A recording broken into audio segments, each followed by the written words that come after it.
Alors aujourd'hui, je veux continuer sur les anges. Comme j'ai dit la semaine passée, je commence une série sur les anges. C'était le premier message de la semaine passée. Aujourd'hui, c'est le deuxième message.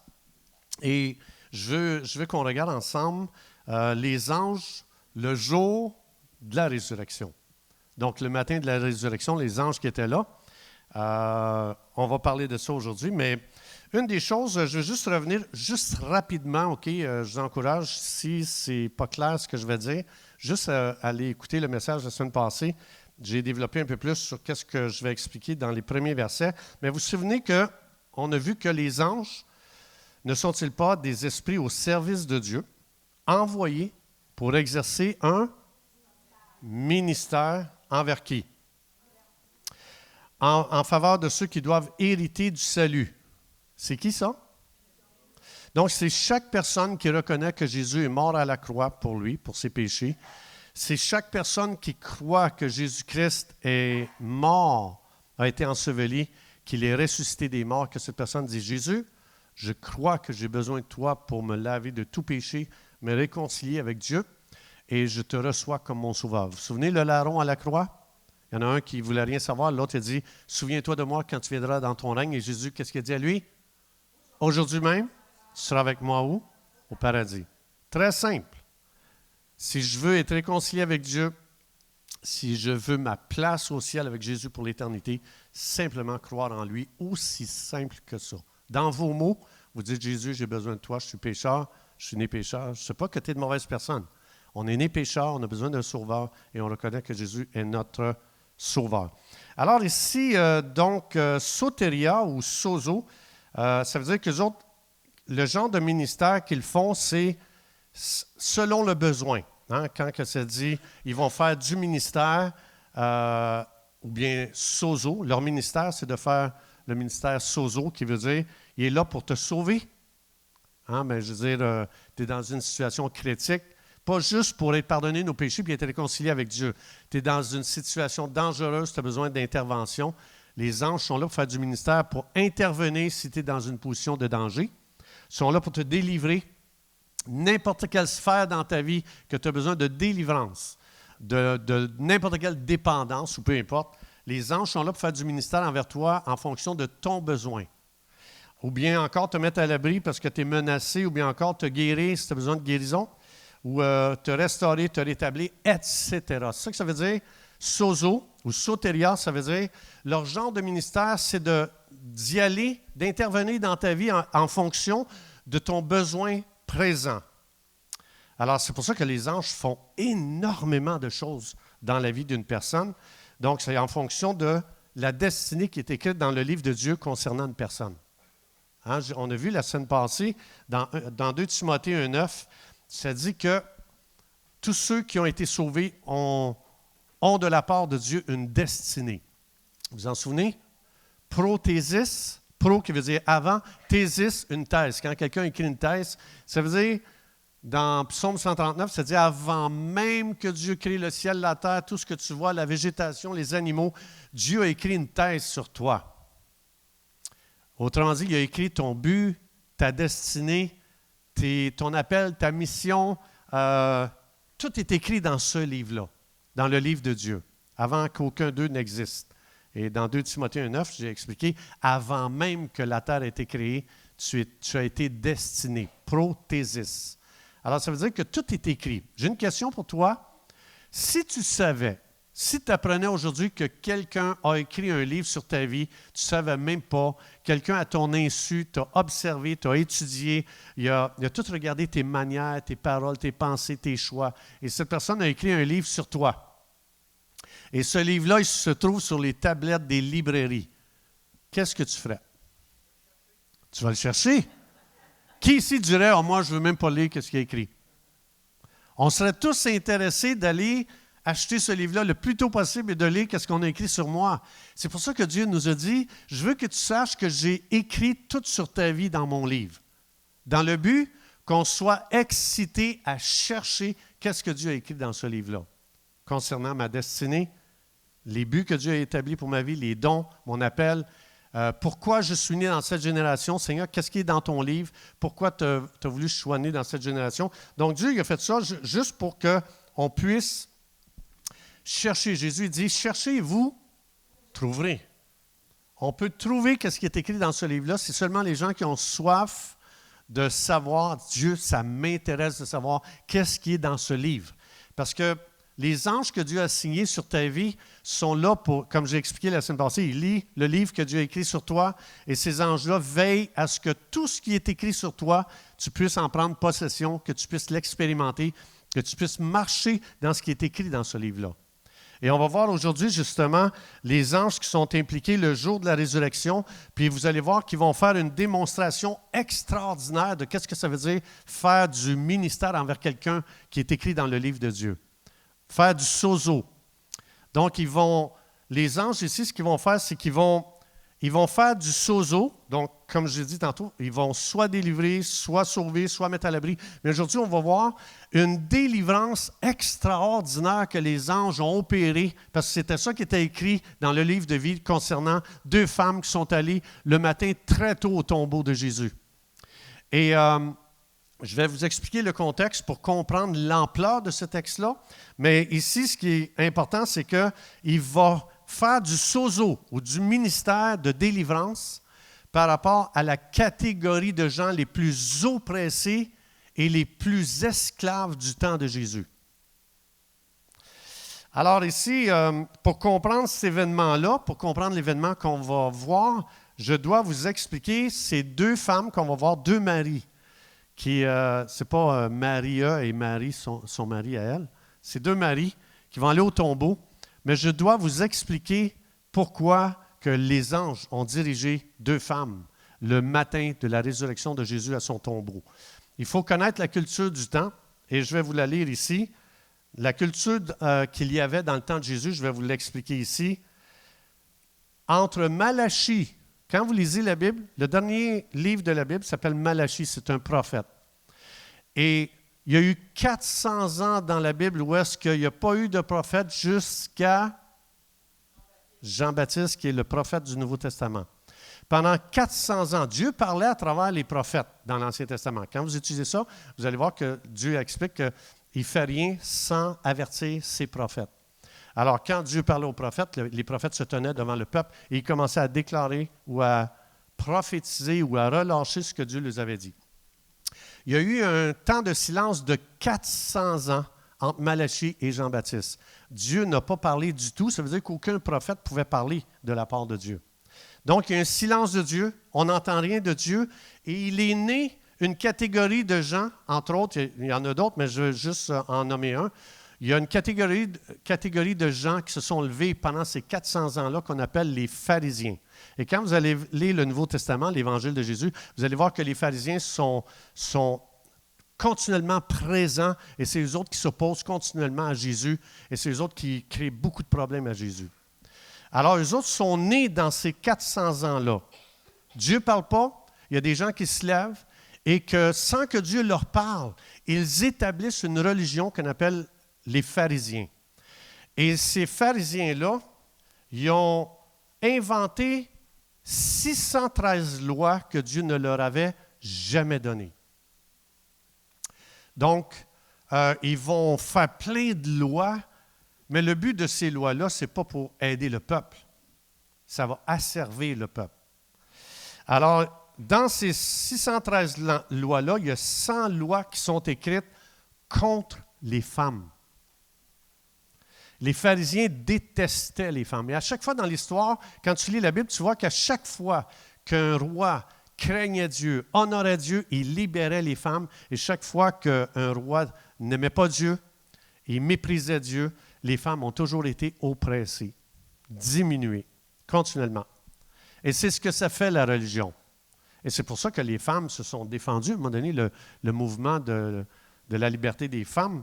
Alors ici, ces 100 lois-là étaient écrites, puis je vais vous en nommer quelques-unes. OK? Je ne vous nomme pas les 100 parce qu'on va manger du chocolat de Pâques ensemble pour dîner ici.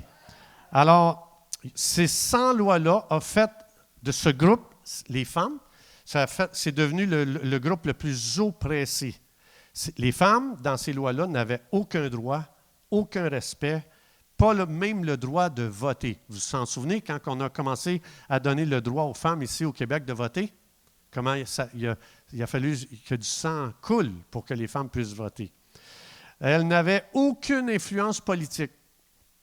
Son témoignage en cours était invalide. Ça, c'était la femme. Ça, c'est les pharisiens qui ont fait ça. Son père organisait le mariage de sa fille et elle mariait rarement l'homme de ses rêves. Je veux juste vous dire, ce n'est pas le père de ma femme qui me choisit. Elle me choisit, ce n'est pas son père. OK? La femme était la propriété de l'homme au même titre qu'une maison. La femme ne mangeait jamais dans la même pièce que son mari. Ça, c'était les 100 lois, là. Elle n'avait même pas le droit de prier pour le repas. C'était défendu pour elle de parler en public.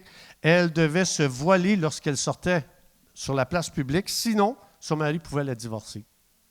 Non, tu ne veux pas mettre le voile aujourd'hui? Tu ne veux pas te cacher le visage? Je te divorce.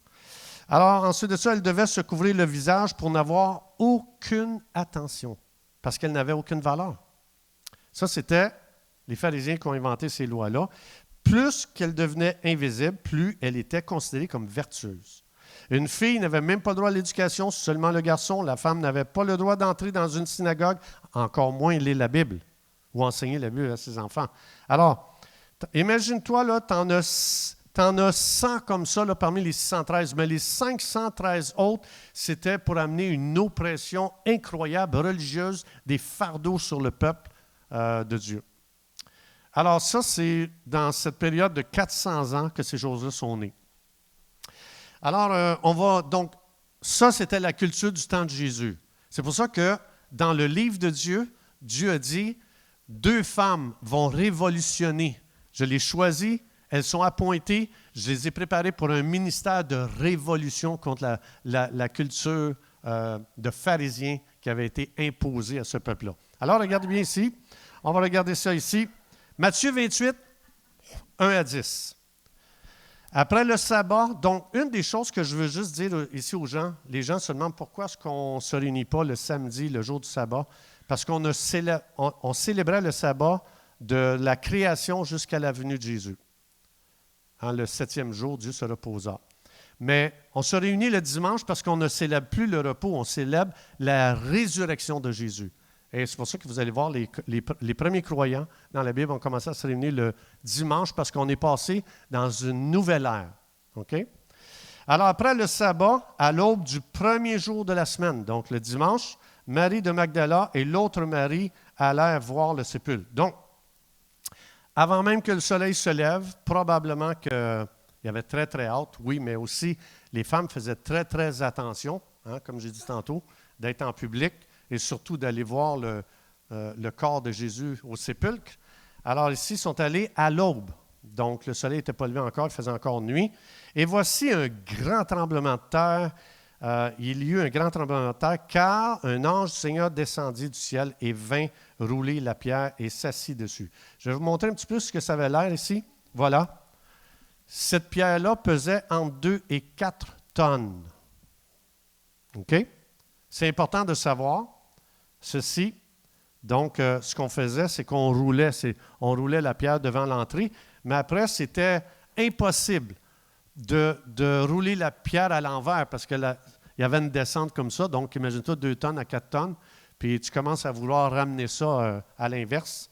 Alors, c'était quelque chose d'impossible. Donc, aujourd'hui, je ne veux pas expliquer tout ça, mais il y avait eu des seaux de mise sur la pierre, etc. Mais l'ange ici, il est descendu, puis c'est lui qui a roulé la pierre et s'assit dessus. Son aspect était comme l'éclair, son vêtement était blanc comme la neige. Et les gardes, donc une garde, c'est une garde romaine ici qui est allée s'assurer, parce que juste un petit peu avant, dans l'Évangile, ça explique, avant ce texte-là, ça explique que les pharisiens ont dit « Mets une garde devant l'entrée du tombeau de Jésus, parce que je suis sûr que ses disciples vont vouloir venir chercher son corps pour faire croire qu'il est ressuscité parce qu'il avait dit ça. » Donc, il y avait eu une garde romaine qui avait été placée là. Et puis, une garde romaine, c'est entre 30 soldats et 50 soldats. Et ils devaient veiller jour et nuit de s'assurer que personne touche à quoi que ce soit qui est là.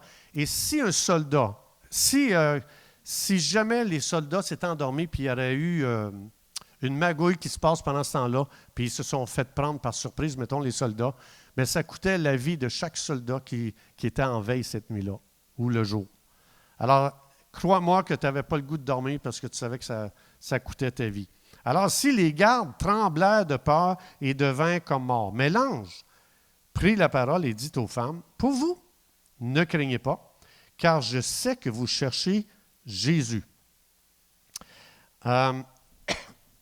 Vous cherchez Jésus qui a été crucifié. Il n'est point ici, il est ressuscité, comme il l'avait dit. Venez, voyez le lieu où il était couché et allez promptement dire à ses disciples qu'il est ressuscité des morts. Et voici, il vous précède en Galilée. C'est là que vous le verrez. Donc ici, c'est des anges qui sont là du début à la fin quand les deux femmes s'en vont au tombeau. Et c'est très important parce qu'ici, la première chose que, comme j'ai dit tantôt, dans Hébreux 1,14, ça dit « Les anges sont là pour faire du ministère sozo envers toi ». Ce que ça veut dire, ils sont là pour faire du ministère soit de délivrance, soit de sauver quelqu'un, soit de libérer quelqu'un, soit d'encourager, de guider, d'intervenir. Ça dit dans Psaume 91, ils vont même te prendre dans leurs bras, ils vont te soulever si jamais il y a un piège devant toi qui est là. Donc, ça explique plein de choses comme ça. Ça, c'est tout ce qu'on appelle sozo. Sauver, même être sauvé, le mot c'est sozo. Mais ce n'est pas juste être sauvé pour aller au ciel, c'est juste sauver d'un danger, il y a quoi que ce soit. Mais il y a combien d'obstacles que vous voyez ici dans ce texte? La pierre, déjà, de 2 à 4 tonnes, 2 femmes qui roulent ça, là. Les gardes, les soldats. Un deuxième obstacle, il y en a un troisième. La femme, la culture du temps. Donc, les femmes, ils savaient très bien qu'il y avait des soldats qui étaient là. Et donc, ils n'avaient surtout pas accès à cet endroit-là. Alors, il y a 3 obstacles. OK, la culture, la pierre impossible à rouler et la garde de soldats qui est là. Maintenant, qui s'est occupé de tous ces obstacles? C'est les anges. C'est l'ange. Alors, je vais juste vous montrer ici un verset qui est très important. Maintenant, c'est quand ils sont allés au tombeau? À l'aube. À l'aube, avant le lever du soleil. Donc, il faisait encore noir. Ça veut dire, quand ils sont arrivés là, ça dit que la pierre était déjà roulée. Les gardes n'étaient même plus là. Alors, les anges se sont occupés de faire du sozo face aux obstacles qui étaient là devant les femmes. C'est-à-dire que les anges, ils ont fait du ministère pour s'assurer qu'il n'y ait aucun obstacle. Parce que dans le livre de Marie, concernant Marie, ça disait, ces femmes-là vont être les premières à avoir une révélation de la plus grande œuvre de Dieu sur la terre. Ça va être 2 femmes. Maintenant, pensez à ça. 2 femmes qui sont témoins de la résurrection de Jésus, ils doivent aller enseigner des hommes. Il dit ici, allez dire aux apôtres que Jésus n'est plus ici, il est ressuscité. C'était contre-culture. C'est surtout pas une femme qui devait enseigner quoi que ce soit à un homme. Alors Jésus ici, le jour de la résurrection, il annonce qu'il va y avoir un shift de culture. Hein? Jésus il dit, quand vous priez, priez qu'il en soit sur la terre comme au ciel. La femme n'est pas abaissée, opprimée, diminuée. Elle n'est pas esclave au ciel. Alors Jésus dit, quand vous priez, priez qu'il en soit sur la terre comme au ciel. La culture du ciel est en train de s'établir. Les anges étaient en train d'établir une nouvelle culture qu'on appelle la culture du royaume de Dieu. Dans la culture du royaume de Dieu, la femme retrouve sa vraie valeur. Même le mouvement féministe qui dit aux femmes de se libérer, ces femmes-là ne sont pas libérées quand on est en réaction face à une erreur. Quand on voit une erreur, la femme a été esclave. En général, quand on réagit sans avoir une révélation de ce que Dieu pense, on s'en va à l'opposé, puis on crée une autre erreur, hein, le fameux effet de la pendule. Mais ici, c'est une culture du royaume qui est emmenée. Ils ne sont pas en réaction, les femmes. Ils ne sont pas dit « On est tanné d'être esclaves puis de se faire opprimer. On lève un mouvement, on va aller dans les rues puis on va manifester. » En général, ça finit jamais bien. c'est les anges qui viennent faire du sozo. Ils viennent les libérer de ce que la religion les a tellement écrasés et oppressés.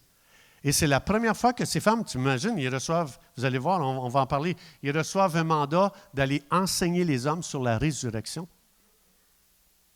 Ça, c'était dans le livre de Dieu. Ça montre que le livre de Dieu n'est jamais soumis à la culture de ce monde. Ton appel, si jamais ça va contre la culture, l'appel que Dieu a mis sur ta vie, la culture de ce monde ne sera jamais capable de t'empêcher de rentrer dans ce à quoi Dieu t'a appelé, même si la culture est contre ça.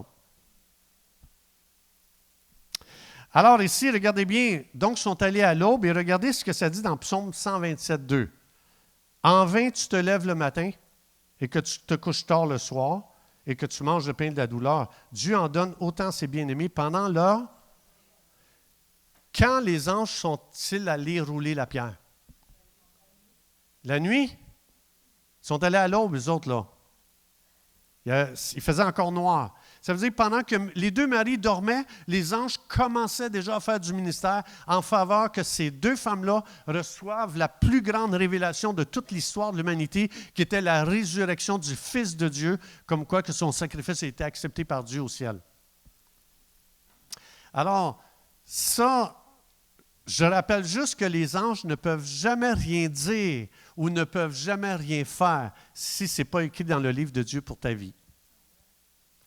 Les anges n'auraient jamais été roulés la pierre si ça n'avait pas été écrit. Deux femmes sont appelées à être les premières témoins de la résurrection, de la plus grande œuvre de délivrance de l'histoire de l'humanité. Mais c'est les anges qui font ce ministère-là. Fait que quand tu es devant des impossibilités, quand tu dis « Hey, ça c'est impossible, si jamais j'y arriverai », rappelle-toi ceci. Pendant que tu dors, tes plus grands obstacles sont traités par des anges. Pour que quand tu vas te lever le matin, tu vas dire « Wow, je n'ai même pas à chasser les gardes, je n'ai pas à essayer leur faire peur, ils sont déjà plus là, et tu n'as pas à essayer de prendre des choses impossibles, de dire « Hey, mais on n'y arrivera jamais, c'est bien trop gros ça là ici. » Tes anges sont à ton service pour faire du ministère sozo, qui veut dire te délivrer de n'importe quel obstacle qui est là devant toi. Le jour de la résurrection, Dieu a voulu mettre en lumière comme quoi que les anges sont au service de ceux qui sont appelés à hériter le salut, la délivrance. C'est ce que ça veut dire ici. Alors, ici, qu'est-ce qu'on voit? On voit ici, je reviens ici, les anges. On va regarder qu'est-ce que les anges font ici. Donc ici, c'est l'aube. Il y a un grand tremblement de terre. C'est les anges qui font faire ça, parce que Jésus est ressuscité. Évidemment, le tremblement de terre vient de sa résurrection aussi. Mais c'est l'ange qui roule la pierre. C'est lui qui fait trembler de peur les gardes. Mais l'ange ici, comme je vous ai dit, votre ange connaît tout de votre vie. Et ici, on va les voir dans un autre ministère à faire du sozo. Ici, les femmes ont très peur. Et le rôle des anges, sozo, c'est de te délivrer de peu importe qu'est-ce qu'il n'est pas écrit dans le livre de Dieu. Tu n'es pas appelé à vivre dans la crainte. Alors, la première chose que les anges vont dire, ne crains pas. Je connais tout de votre vie. Je sais que présentement, il y a une peur là, vous vous demandez qu'est-ce qui se passe, il y a une panique, il y a une crainte. Et les femmes, soit dit en passant, ils ne savaient même pas que c'était un ange ici. Ils ne savaient pas. Dans Hébreu, ça dit, exercez l'hospitalité.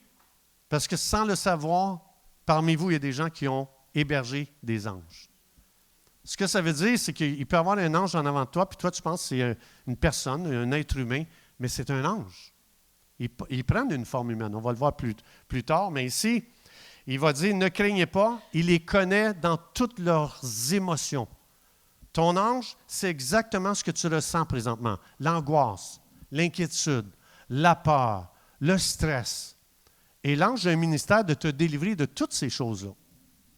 Il dit, je sais tout ce que vous cherchez. Je sais qu'est-ce que tu poursuis. Je sais qu'est-ce que tu aimes. Je sais qu'est-ce que tu veux présentement. Ça, c'est ton ange qui fait du ministère. Il sait. L'ange révèle, je sais absolument tout de vous. Alors, il dit, je sais que tu cherches Jésus qui a été crucifié. Il n'est point ici, il est ressuscité. Il est en train de les amener dans une révélation. Ils ne savaient pas que Jésus était ressuscité. Les autres s'en venaient juste voir un mort. Et les anges sont là dans nos vies pour nous aider à saisir une révélation. C'est pour ça qu'ils font du ministère. Ils sont là aussi pour nous révéler des choses qu'on ne comprend pas. Dieu peut m'avoir dit des choses que je ne comprends pas, et ton ange, il est là pour t'aider à saisir cette révélation-là. Il est ressuscité, comme il l'avait dit. Venez, voyez. Alors, c'est des guides. Pas le genre de guide comme on dit aux gens dans l'ésotérisme. Non, ce n'est pas la même sorte de guide. Donc, il ne faut pas confondre les anges qu'on nous enseigne dans l'ésotérisme versus ce que la Bible dit. Venez, voyez le lieu où il était couché, allez promptement dire à ses disciples qu'il est ressuscité des morts. Ça se révèle ici, il n'y a pas un être humain qui a été capable de mandater. Ici, il va les mandater pour aller faire quelque chose qui était contre-culture, comme je disais tantôt. Alors, il dit, allez promptement dire à ses disciples qu'il est ressuscité des morts. Et voici, regardez ce qu'il est en train de dire. Il est en train de leur expliquer, les anges connaissent tout ce que tu dois expérimenter dans le futur. Il explique que Jésus vous précède en Galilée, c'est là que vous le verrez. Les anges savent même qu'est-ce que tu vas rencontrer sur ta route. Ils savent même qui tu vas rencontrer. Ils savent ce que tu es supposé de... Ils sont tous là pour orchestrer ta vie, les anges. Donc, on ne peut pas les prier. On peut prier, on peut prendre la parole de Dieu et déclarer une promesse, et les anges sont là pour accomplir la promesse, la parole de Dieu, pas mes paroles. Si je prends un verset dans la Bible puis je déclare ça, donc avant de venir ici ce matin, j'ai pris une promesse de Dieu dans la Bible, je l'ai déclarée, puis je sais que présentement les anges sont en train de faire du ministère en fonction de la parole de Dieu que j'ai balancée dans le monde spirituel. Et c'est encourageant de savoir ça. Je ne sais pas pour vous, mais moi, c'est extraordinaire quand je vois ça ici. Alors, elle courut porter la nouvelle aux disciples. Jésus vint à leur rencontre ensuite, etc., etc. Alors, une des choses qu'il faut savoir, c'est que ici, c'est l'ange qui a roulé la plus grosse pierre qui était là, les impossibilités. J'ai une question pour vous. Nous, dans notre génération, ou ce qu'on est en train de vivre présentement, quelle est la plus grosse pierre qui est là pour nous empêcher? Comment?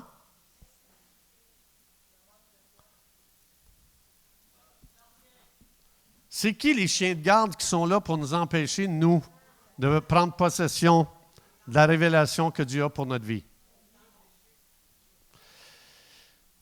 Pendant 400 ans, Dieu n'a pas parlé à son peuple.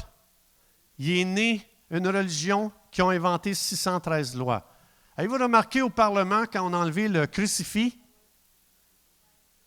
c'était symbolique pour dire, on veut que Dieu se taise au Québec.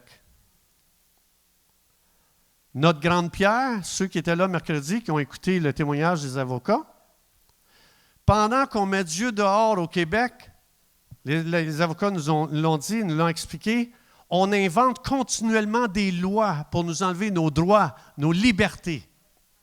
On veut nous oppresser comme ces femmes qui ont été oppressées. Ça, c'était pour le peuple au complet. Et on a vu qu'il expliquait qu'il vote continuellement des lois qui viennent voler nos libertés, nos droits pour nous rendre esclaves. C'est la même chose. C'est le même scénario, juste dans un contexte différent. Et en plus, il y avait des gardes qui étaient là pour s'assurer qu'ils ne prennent jamais possession de leur héritage. C'est qui, nous, nos chiens de garde? Ça ne rentre pas dans le micro, fait que personne ne va entendre ça au moins. Avez-vous remarqué que quand on ne voulait pas se soumettre à quelque chose qu'on n'était pas d'accord, que vous perdiez votre travail? Et si tu ne te soumettais pas à ces lois-là qu'on met en place, qu'il y avait des chiens de garde qui venaient pour s'assurer que tu ne voyageras pas, tu ne traverseras plus les douanes, tu ne feras pas d'épicerie, tu ne travailleras pas, tu n'as pas de chômage. Mais on est dans le même scénario. Et moi, ce qui m'encourage, quand j'entendais les avocats mercredi, mon message était déjà commencé à être préparé, puis le Seigneur disait, « Régent, ça c'est votre pierre, et ça c'est vos chiens de garde. » Et ces chiens de garde-là, si tu ne veux pas te soumettre à leurs lois, ils vont te donner des étiquettes ou même ils vont t'envoyer en prison. Je ne sais pas si vous savez, mais il y a des pasteurs dans l'Ouest. Hein, François Maléga était ici mercredi. Il était ici mercredi. Et ce gars-là, parce qu'il se tient pour la vérité et la justice, on l'a mis en prison parce qu'on a inventé des lois dans les coulisses sans que le peuple soit au courant. Parce que si le peuple était au courant, c'est sûr qu'il se lèverait contre ces lois-là. Mais toutes les lois qu'on est en train de voter, c'est contre vous. C'est contre vos libertés. C'est pour vous oppresser. Mais j'ai une bonne nouvelle. Nos anges voient ça. Et nos anges, Dieu, il dit, je te promets, fais-moi confiance, crois en moi, et tes anges vont les rouler les pierres qu'ils ont mis devant toi pour pas que tu rentres en possession de ton héritage. Et c'est ça aujourd'hui que je pensais. As-tu déjà essayé de réveiller tes amis dans la pandémie juste pour les avertir comme quoi ils sont en danger? Avez-vous remarqué l'effet que ça a eu? Mais il ne faut pas en vouloir à vos amis. Ils sont victimes de lois qu'ils ont inventées, qui les ont tournées contre nous. Ça vient de lois que l'homme a inventées. Et si vous remarquez de plus en plus, les gens qui s'informent un peu, vous réalisez que toutes les lois qui sont en train d'être votées sont contre vous et en faveur de tout ce qui est pervers, injuste, illégal, drag queen exactement. Mais vous allez remarquer que maintenant, nos enfants sont sous une oppression extraordinaire.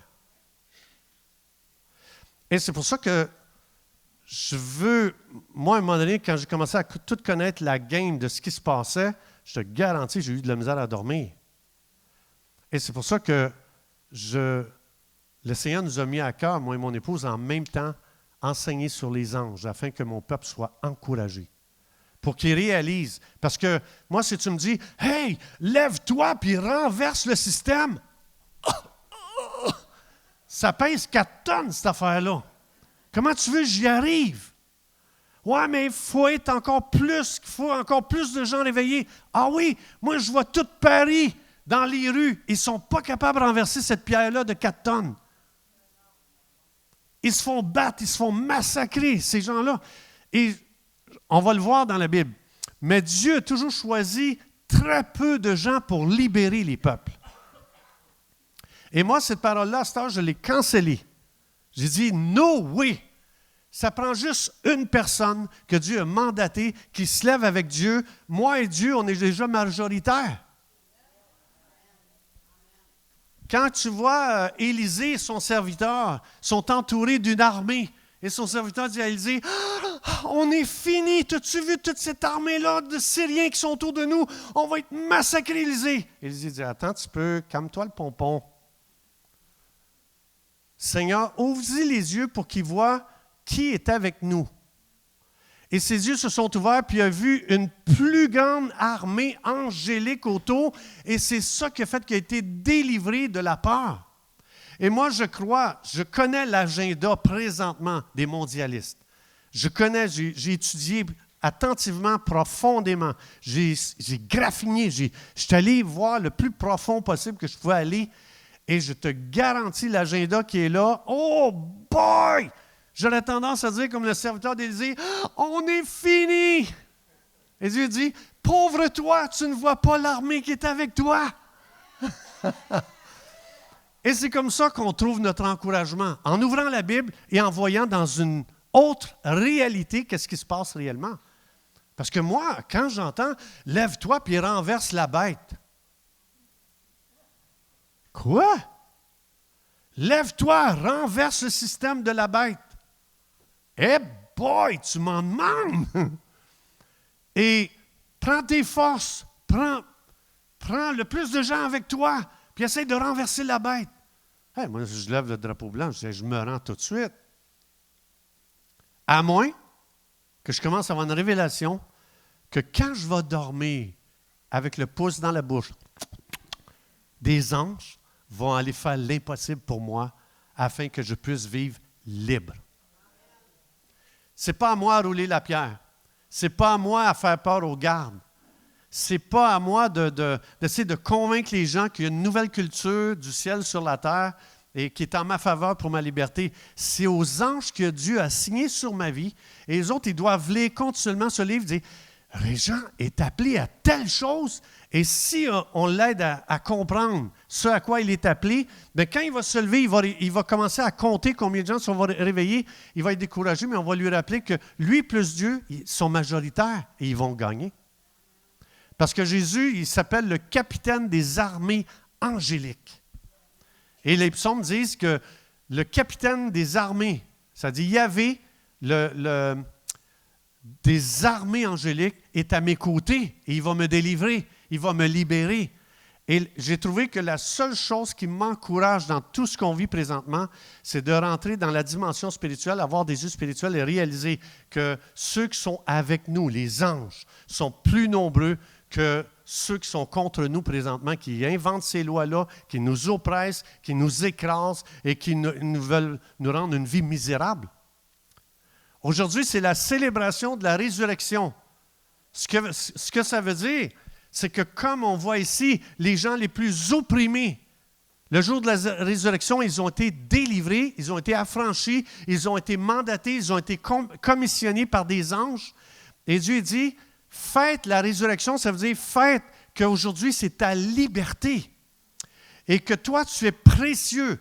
Alors moi, basé sur la résurrection, le jour de la résurrection aujourd'hui, je déclare que le groupe de personnes les plus oppressées, les plus opprimées, les plus abaissées, les plus écrasés. Je prophétise aujourd'hui la culture du ciel dans le nom de Jésus. Je décrète que vous êtes mandatés par Dieu pour quelque chose de très grand et de vivre libre, sans peur, sans crainte, plein de confiance et que nos yeux spirituels s'ouvrent pour qu'on puisse voir le monde angélique qui sont avec nous, à nos côtés pour faire du ministère parce qu'on est appelé à quelque chose de très, très grand. Au nom de Jésus, voilà ce que je prophétise. Donc, c'est le temps pour nous de rentrer dans la dimension de la révélation des fils de Dieu, puis qui on est aux yeux de Dieu, puis c'est quoi nos ressources. Moi, je suis désolé, mais si quelqu'un dit « tu n'es pas assez un spécialiste dans un domaine pour te lever et faire la différence ». Je suis désolé, mais moi, avec Dieu et les anges que Dieu a mis sur ma vie, je suis désolé, mais je n'ai pas besoin d'être un spécialiste dans rien. Ces deux femmes-là n'étaient pas c'est pas des gens qui avaient des maîtrises, des doctorats. On pense, nous, que c'est eux autres qui vont nous libérer. Avez-vous remarqué que même aujourd'hui, dans les émissions, les documentaires, aujourd'hui, nous recevons un spécialiste du climat. Hein, le fameux prochain dossier pour nous écraser et complètement nous rendre esclaves. C'est incroyable. Jésus dit, « Je te loue, Père Seigneur du ciel et de la terre, de ce que tu as caché ces choses aux sages et aux intelligents et de ce que tu l'as révélé à des enfants. » Alors moi, c'est ça qui me réjouit. Et je vais juste terminer avec ceci parce que l'heure est avancée. Je vais terminer avec un témoignage personnel qu'il y avait une pierre que je n'étais pas capable de rouler dans ma vie. Il faut que je vous conte ça. Les plus vieux connaissent cette histoire-là, mais les plus jeunes ne la connaissent pas, les nouveaux ici. Mais moi et mon épouse, on se mariait. Et puis, on avait toutes les deux un très, très bon travail, un bon salaire, tout ça. Et un jour, on est pour se marier. On se marie le samedi. OK? Alors, on n'a pas de voiture. On a un bon travail. Fait que je m'en vais à la banque. Puis, je vais à la banque. Je dis, oui, moi, j'ai toujours voulu. Je dis, Seigneur, je veux une Mazda bleue manuelle, tu sais. Et puis, donc, je m'en vais voir pour acheter un véhicule pour pouvoir aller se marier. Et je m'en vais à la banque. Je dis, bon, moi et mon épouse, c'est pas mon épouse, on se fréquentait. Puis, on veut s'acheter un véhicule, on se marie samedi. Donc, ça, c'était mercredi. Fait qu'ils me disent, non, désolé, on ne vous prête pas, on ne vous finance pas. Moi, je suis comme, j'ai pas de dette, elle n'a pas de dette. On a tous les deux un bon travail, un bon salaire. Et ils ont refusé. Fait que là, écoute, on est rendu jeudi. On n'a toujours rien. Mais le mercredi soir, moi et mon épouse, on s'est mis à genoux.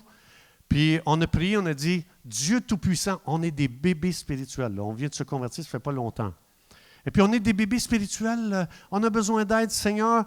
J'ai dit, Seigneur, je veux une Mazda bleue manuelle. Je ne veux rien d'autre. Et là, je peux imaginer mon ange qui regarde dans le livre et dit « Hey, boy, il se marie samedi, lui. Ouais, c'est bel et bien Thérèse qui lui appartient. Ils doivent se marier. Il faut qu'il aille à 4 heures d'ici. » Je suis resté à Ville-la-Salle à l'époque. Et l'ange regarde dans mon livre et il dit « Ouais, il est dû pour marier cette fille-là. Elle lui appartient. Elle a jeûné, prié pendant 40 jours pour avoir ce gars-là comme mari. Il faut répondre à sa prière. » Alors là, pendant que moi, je ne savais rien de tout ça et que je subissais, mon ange me dirigeait vers elle. Et puis, on se met à genoux. Et donc là, je ne savais plus quoi faire. On est rendu jeudi. Là, c'est une grosse pierre que je n'étais pas capable de déplacer. C'est pour ça qu'on a fait appel à Dieu. On reste à Ville-la-Salle sur la rue Bourbonnais, au 2e étage. Et puis, il y a un gars qui part de Saint-Hubert. Donc, le fleuve nous sépare, c'est le pont Champlain qui est entre nous deux. Et il y a un gars qui part de Saint-Hubert avec une Mazda bleue manuelle. Il traverse le pont Champlain, il s'en vient à Ville-la-Salle et il amène une Mazda bleue manuelle juste devant ma porte à vendre. À peine quelques kilomètres, presque pas de millage. Moi, je vois ça, je dis « Thérèse, c'est un miracle! » Moi, j'imagine l'ange a pogné le gars par le collet. « Tu vas livrer ça à Ville-la-Salle, toi. » Il y a quelqu'un qui doit hériter le salut. Si je ne donne pas son auto, il va être hérité. Alors, là, je vois ça, je dis « Hey, wow! » J'appelle le gars. Et puis, je dis au gars « Blablabla, tu viens de où? » Il dit « De Saint-Hubert. » « De Saint-Hubert? Comment ça se fait que tu es venu porter ça? » Je dis, écoute, je veux juste te dire, cette voiture-là m'appartient. Donc, je suis certain, oublie les autres, c'est à moi, cette voiture-là. Et puis là, en tout cas, j'explique ça rapidement. Je dis, demain, je vais avoir l'argent, fait que je te paye demain. Fait que je m'en vais à la banque le vendredi. Et puis, matin, hein, je voulais être sûr. Vendredi matin, je m'en vais à la banque. Et puis, j'explique, je dis, bon, il y a un véhicule et il était moitié prix. Le gars avait 3 véhicules puis il ne s'en servait pas. Fait que le gars, il s'en vient, en tout cas, il s'en vient, puis il vient le vendredi, j'ai l'argent, la banque m'a passé l'argent, et puis je dis au gars, je lui donne une Bible, je veux juste te dire, je veux t'expliquer comment mon Dieu est grand. Et c'est lui qui roule les pierres de 2 tonnes à ma place, parce que moi, je n'étais pas capable. Là, écoute, je me marie demain. Fait que le gars, je lui explique comment Jésus est venu dans ma vie, comment il a changé notre vie, puis on s'en allait se marier. Et tout ça pour dire quoi? C'était écrit dans mon livre, ce gars-là, il faut qu'il y ait une Mazda bleue parce qu'il doit se marier le samedi. Et l'ange, je te garantis, je suis sûr, moi, qu'il a tout fait pour brouiller les cartes probablement aux gens à la banque. Mais je dois vous dire ceci, je n'ai jamais compris pourquoi Dieu n'avait pas permis que j'achète un véhicule neuf, mais je dois vous dire, j'ai compris 2 ans après, quand j'ai fait mon dernier paiement de voiture, on m'annonce que je perds mon travail. Là, j'ai dit, « Wow! Comment j'aurais pu faire? » Hein? L'ange a dit, « Vous allez aller là, vous allez rencontrer Jésus, il va se passer ça. » Il est en train d'annoncer le futur de ces femmes-là. L'ange avait lu dans mon livre, « Oh, lui, si le véhicule qu'il va avoir, là, il va avoir 2 ans de plus de paiement, puis il va avoir perdu son travail, il ne pourra pas faire ses paiements. » Alors, je dois trouver quelqu'un quelque part au Québec qui a une Mazda bleue à vendre qui est manuelle pour ce gars-là parce qu'il est barré, il est bloqué là. Mais tout ça pour dire ceci.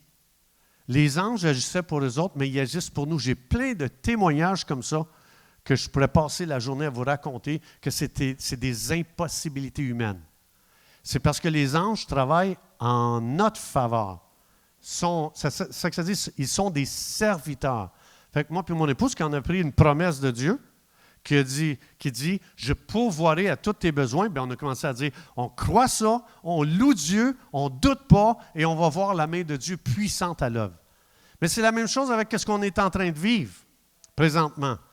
L'oppression, les chiens de garde, la pierre de plusieurs tonnes qui est en train d'empêcher l'humanité présentement de rentrer dans la liberté des enfants de Dieu, des fils de Dieu. Je veux juste vous dire, c'est extraordinaire. On va voir comment les anges sont à l'œuvre dans les semaines qui vont venir, comment les anges travaillent d'une façon extraordinaire pendant que vous et moi, on ronfle. Et moi, c'est ça qui m'encourage. Dans la situation qu'on vit, Dieu dit, Régent, dors sur tes deux oreilles. Je n'ai jamais été capable de faire ça. Dormir sur mes deux oreilles. Je dis, Seigneur, je ne suis pas rendu là. À moins que tu mettes deux matelas, un par-dessus l'autre. Alors, Seigneur, merci de ce que tu es bon pour nous. Merci pour les anges que tu as assignés à nos vies. On veut te bénir, on vient te louer. Est-ce qu'on peut dire merci, Seigneur, pour comment tu es bon pour nous? Merci, Jésus. Merci pour les anges.